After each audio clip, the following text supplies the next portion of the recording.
Yo, yo, yo, yo, yo, yo, yo. Today we're diving into a story that's been floating around hip-hop media. Now, in this video, we're going to be getting into Kendrick Lamar. Recently, Kendrick Lamar, a highly regarded rapper, has found himself in the midst of such controversy. So the new ammo, the new story that's going around is that Kendrick Lamar stole Drakeo the Ruler's style. Drakeo, the Ruler's father, has accused Kendrick Lamar of appropriating his son's flow without giving credit. In this case, through the perspective of Drakeo the Ruler's father. Stole his flow. It's what separates the imitators from the innovators, and what allows a rapper to carve out a legacy that feels untouchable. But every so often, accusations of style jacking or flow stealing erupt, shaking the culture and sparking heated debates about influence, homage, and theft. And now, Kendrick Lamar, one of the most critically acclaimed rappers alive, has found himself at the center of exactly that kind of storm. Whatever, right? Because Drakeo the Ruler's dad was on No Jumper's podcast. His dad actually went on No Jumper with Adam 22. Why? I don't know. I still don't understand why people continue to go on No Jumper with Adam 22 of all people. Now, let's keep it real. No Jumper and Adam 22 have a history of pushing narratives against Kendrick Lamar. This is the same platform that has gone out of its way to uplift Drake during his feud with Kendrick and constantly shade Kendrick any chance they get. So when Adam invites Drakeo's father on and suddenly we hear this claim again that Kendrick's GNX sounds like a lost Drakeo song. When he sat down on No Jumper with Adam 22, it wasn't just some interview. That was therapy. That was a father making sure the world ain't forget who his son was. And when the question came, how you feel about Kendrick Lamar using some of your son's style on GNX, but not giving credit? He ain't dodge it. He gave the real. He said straight up, it's politics. Now, Drakeo's dad was on No Jumper, and of course the Drake fans are loving this because, you know, I know there's a lot of issues when it comes to the California music scene and some beefs that may be going on. People think that Kendrick may not be giving that much love to Drakeo publicly because of his relationship with YG. I'm not getting into the details of that, but y'all know it's beef between YG and Drakeo the Ruler, alright? Rest in peace, Drakeo, by the way. You've got to look at the context. It's less about protecting Drakeo's legacy and more about pushing a headline and getting clicks. Because No Jumper thrives off stirring controversy, especially when it comes to Kendrick Lamar. In hip-hop, flow is considered sacred. It defines an artist's unique style and sets them apart from others. However, accusations of copying styles occasionally arise, leading to debates about influence versus theft. He went on to basically say that he feels like Kendrick Lamar kind of used Drakeo's flow and didn't necessarily give him all of the credit that maybe he feels his son deserved. This guy, he sounds, the rhyme pattern, the syncopation, all of that was the same. The flow, everything was the same. Now, as far as him giving him the props, maybe it was a artist. Drakeo was a hugely talented LA rapper, a unique voice in West Coast rap who tragically lost his life in 2021. His murder remains unsolved and his killer or killers still walk free. If there's something worth amplifying about Drakeo's legacy right now, it's that reality. Justice has not been served for his death, and that should be the focus before we even get into music debates. If you haven't heard Drakeo the Ruler, go listen to him. I like the flow. You know what I'm saying? I like the flow. Yo, picture this. You sitting in the car late night, cruising down the 110, lights flashing past you, and you throw on some Drakeo the Ruler. That flow hit different. It's slick, it's coded. It's like he whispering the secrets of the streets right in your ear. No rapper sounded like that. Before he came around, he wasn't chasing radio hits. He was building his own language. Now imagine losing somebody like that. Then a couple years later you hear one of the biggest rappers in the world using that same cadence, that same pocket, and not mentioning his name. That's where the sting hit for Drakeo's father. Now, this allegation started around the time GNX came out, but it kind of died down because nobody really took the narrative seriously. GNX, which dropped in November and has become a massive commercial and critical success, borrows heavily from the flows, rhyme schemes, and overall sonic identity of his late son. I've also seen a bunch of OVO stands and fans online, you know, basically rallying around this video, rallying around the messaging of this video, and basically trying to find a win again in any particular angle that they can find. Whether somebody's angry at Kendrick, or they want to call Kendrick out, or they want to use his name for something, they galvanize behind it and they accept it as a dub, while Kendrick is still doing whatever the fuck he wants to do. This is the video right here. Let's see what the dad got to say, because Drake fans are loving this. And just let everybody know, like, oh, even the biggest artists from the West Coast are aware of his contribution. But when you see Kendrick not doing it, does that hit you a little bit different? Because on one hand, it would be nice. On the other hand, it's probably at least a little bit political. It did. I mean, because when I actually was listening, because I mean, I'm not a big Kendrick Lamar person listening to his music. Yeah, I'm really picky with music, you know, just being that I'm a musician and all that. But I heard this one song of his. I'm like, wait, I didn't know if I was listening to a Drakeo song that I just didn't hear yet. I'm like, oh, this is one of my son's songs that I haven't heard yet. And then that's not Drakeo. That's Kendrick Lamar. I'm like, wait, that's Kendrick Lamar? He sounds just like. And then that's when I knew right there, oh, this guy, he sounds, the rhyme pattern, the syncopation, all of that was the same. The flow, everything was the same. Now, far as him giving him the props, maybe it was a politic thing. Maybe it was politics, you know what I'm saying? I can't be trying to go on that bandwagon right now with what I'm trying to do. I'm trying to make this positive movement, you know, right now with, you know, these rappers and this rap stuff. And if I, you know, shout out Drakeo, you know, and just let people know I'm using this flow, that might be bad for what I'm trying to do. So I can understand it on that level. But at some point, you got to keep it real. So that's Drakeo's dad. And he says, you know, number one, he's not a big Kendrick Lamar fan. Which that's his prerogative, that's his choice. I don't expect everybody to be a Kendrick Lamar fan. That's perfectly fine. I'm not gonna hold it against him or try to disparage his name. He's clearly grieving. His son was taken out in a brutal fashion, the way that he passed, the way that he died. And I don't think he's ever, you know, gotten full closure on that situation. So I can understand being defensive when you hear somebody like a Kendrick Lamar in the position that he's in, and you may not be in tune to like all of the technical aspects of what it is that you're hearing. All right, because from my perspective, when GNX came out, it wasn't a surprise to anybody that Kendrick was being compared to Drakeo. I don't think it was supposed to be something that was hidden, or, you know what I mean? Not to say that he took his flow completely, or, you know what I mean, stole anything from Drakeo, but when you listen to the GNX album, you listen to the production, you listen to the texture of the album, you listen to the lingo on the album, you listen to the features on the album, it seems like a very clear line being drawn that I'm doing music strictly with and for the West Coast.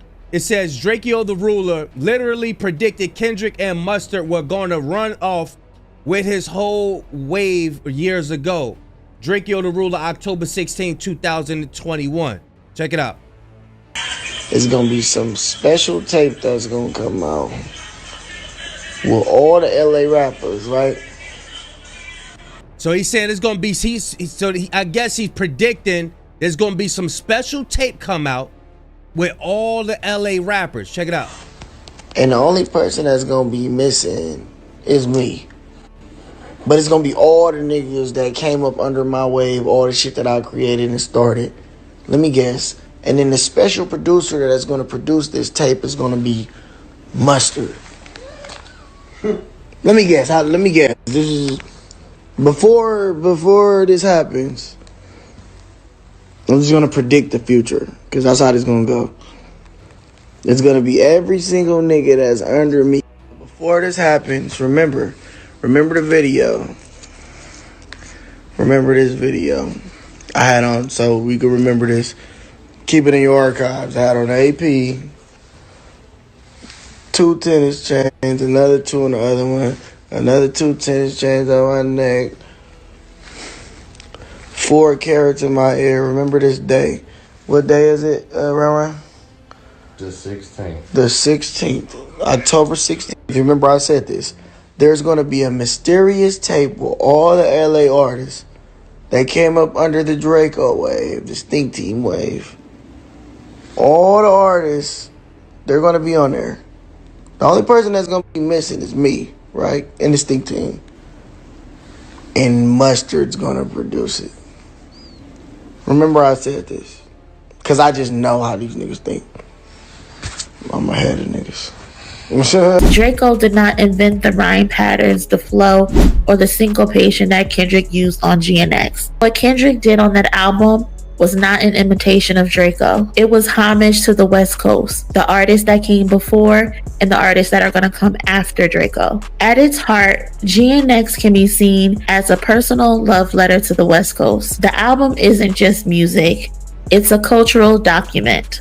Across its 12 tracks, Kendrick weaves together the voices of different sections of LA, pulling in different sounds and artists with different ethnicities, because the West Coast is a tapestry and not a single thread. Now I'm gonna tell y'all this right now. When I first heard Not Like Us in the pocket that Kendrick hit, the first thing I thought about was SOBRBE.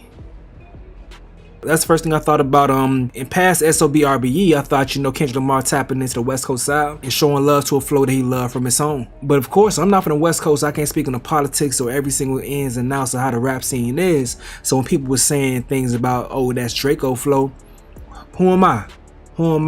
I'm just saying, I thought it was SOBRBE, especially when he got into the album. It sounded like a lot of SOBRBE.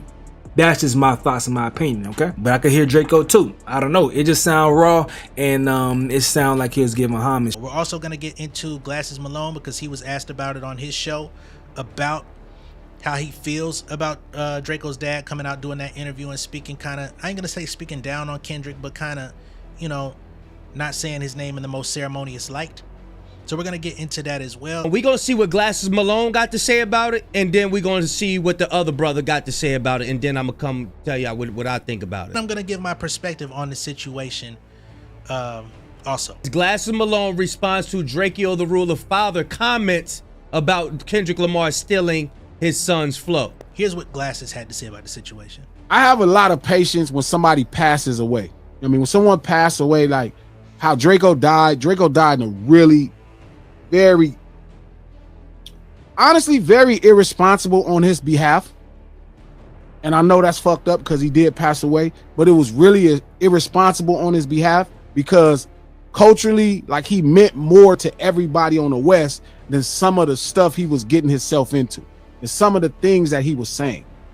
You know what I'm saying? Like, he put himself in a really bad situation, you know what I mean? And it ended up fucked up for him. And we got robbed of somebody, you know what I mean, that really could have done incredible things for West Coast, street urban culture, for hip hop.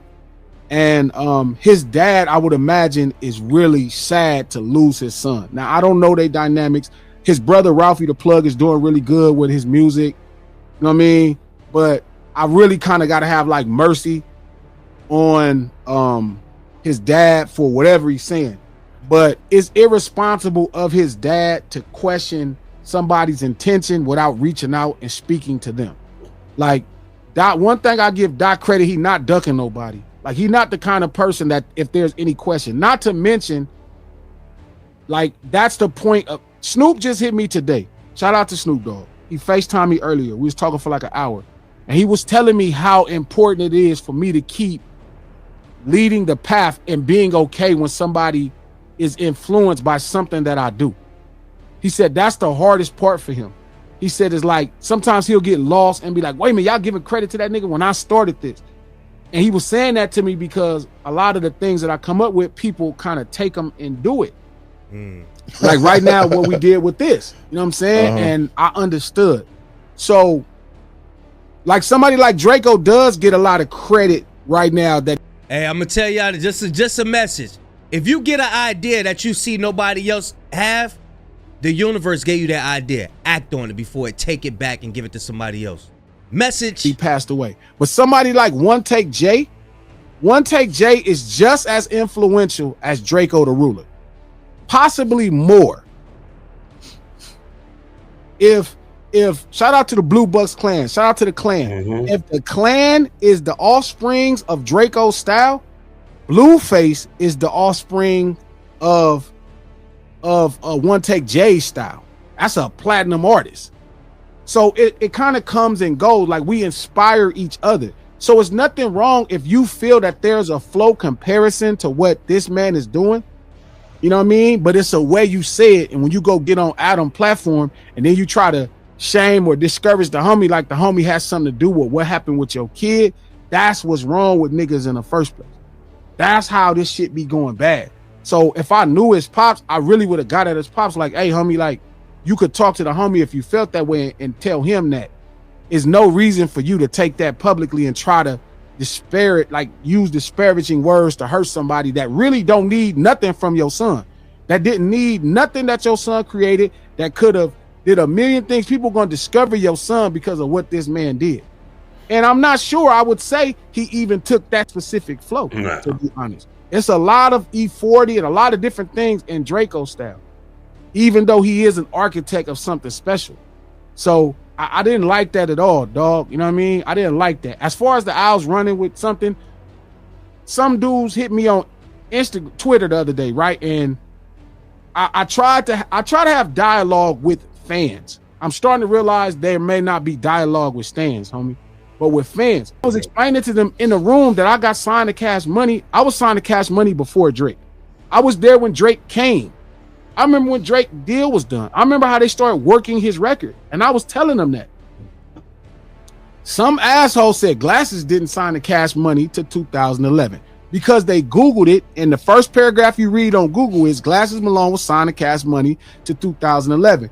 But if you do one lick of homework past that, you'll realize Certified came out in 2007. The Certified video came out in 2008. Haters with Lil Wayne and Birdman came out in 2008. Sun Come Up with Rick Ross and Birdman came out, and T-Pain came out in 2009. You will see that I was signed there first, no matter what Google says. They just wrong. And people find so much confidence. That's a fact. Google can be wrong, y'all. Google can be wrong. And I'm saying it to the dude, and the dude is calling me a lie. So they started to run with Glasses wasn't signed there before Drake. He just, he came after Drake, and they kind of ran with it until somebody got smart and said, nah, he was signed before then. And then the narrative became, oh, Glasses must be jealous of him because they must have chosen him. No, none of the above. Drake was a well-deserving artist when he came there. He was a great record maker. They did a good job by him. You know what I'm saying? My problem is different. I didn't know nothing about the business. I was just really the culture. That's it. So things happened for him the way they should because he worked and he got really good. And his team, who is not really credited in all of this, somebody like 40, they really dope. It was just the low. Nigga, I didn't have no producer. It was just Glasses. So I'm not mad at anything, but the point I'm saying, when you saying the Owls kind of run with it, that's just what it's going to be. And Dot is prepared. Like one thing I when I do say something to Kendrick, I always make sure and remind him that he's prepared for the moment. Like, it's okay if people don't like you, homie. Like, you used to people not liking you. Like, it's okay, but still be the biggest success you could be. Like, you owe it to everything that niggas been through. If I need to tell him that. All the shit we've been through, all them tours, all the doors slammed in our face. Times people wouldn't show us love. Times people hated on us. Times where it was fucked up. Times where they was in that back room eating chicken. Times where me and Top trying to figure out my career. He trying to help me. Times when J-Rock, things were Warner, when it fell apart. All that shit, nigga, you owe success at the highest level. Don't, like I always say, there was a moment I felt genuinely where he just was happy that he made it and he was making a living and everything was cool. And I'm like, that's not enough. What that nigga saying that song, not enough? I'm like, nigga, I remember that. I remember being on him like, nigga, you can have it. And he got the #1 spot. Now do whatever you want to do. You, nigga, you owed it to the struggle. That nigga, all our whole generation, Nip, Me, you, nigga, Bishop, Mikey, nigga, Mike Stro, nigga, you know, Problem, nigga, Bang. And this the thing, they saying Kendrick is stealing, but we got back to back to back to back to back songs of Drake stealing people's stuff. So I mean, they need something. They want get back, bro. These OV hoes want get back. That's all this is about. That's all this is about, yo. So that was Glasses Malone and his assessment of the situation.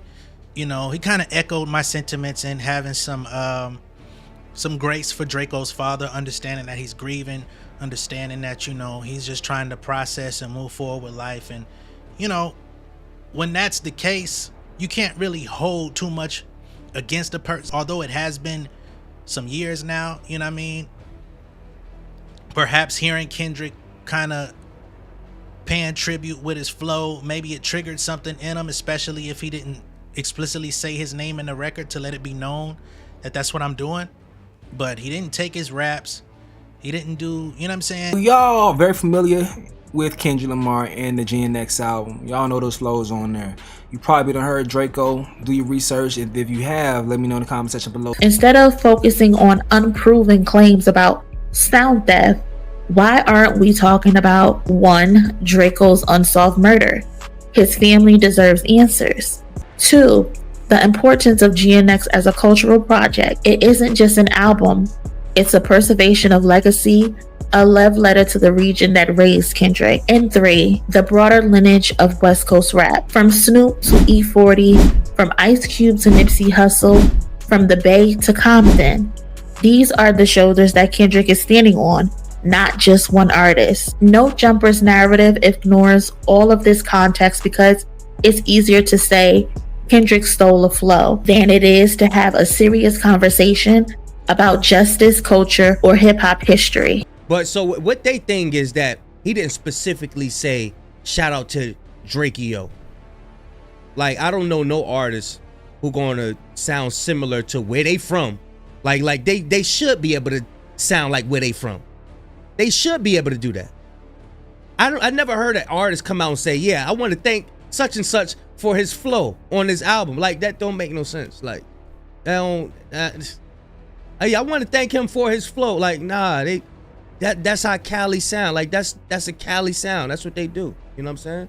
But at the end of the day, all of this is to discredit all the accolades, all the Grammys, all this winning that Dot been doing. That's what this is about at the end of the day. The OV hoes is still mad, so they trying to figure out anything.